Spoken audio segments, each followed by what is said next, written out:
లోక్సభ ఎన్నికల కోడ్ అమల్లోకి వచ్చిన నేపథ్యంలో నగదు ఇతర విలువైన వస్తువుల తరలింపులో అప్రమత్తంగా ఉండాలని అధికారులు చెబుతున్నారు. తగు అనుమతులు, డాక్యుమెంట్లతోనే నగదు తరలింపు చేపట్టాలని సూచిస్తున్నారు. 50,000కు మించి నగదు తరలింపునకు అనుమతులు లేకపోతే దాన్ని సీజ్ చేస్తామని హెచ్చరిస్తున్నారు.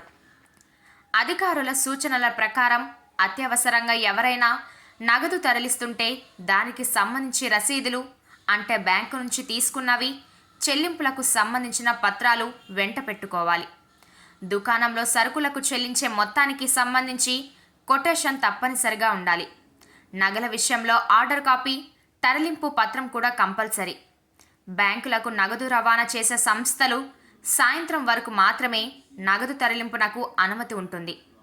ఆసుపత్రుల్లో డబ్బు చెల్లింపులకు సంబంధించిన రసీదులు ఉండాలి. ఇక ఎన్నికల అధికారులు స్వాధీనం చేసుకున్న సొత్తును జిల్లా స్థాయిలో ఉండే కమిటీకి అప్పగిస్తారు.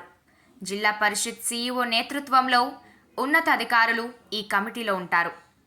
నగదు, నగల తరలింపునకు సంబంధించి పూర్తి స్థాయి అనుమతులు చూపించగలిగితే వాటిని వెనక్కు తెచ్చుకోవచ్చని అధికారులు వివరించారు.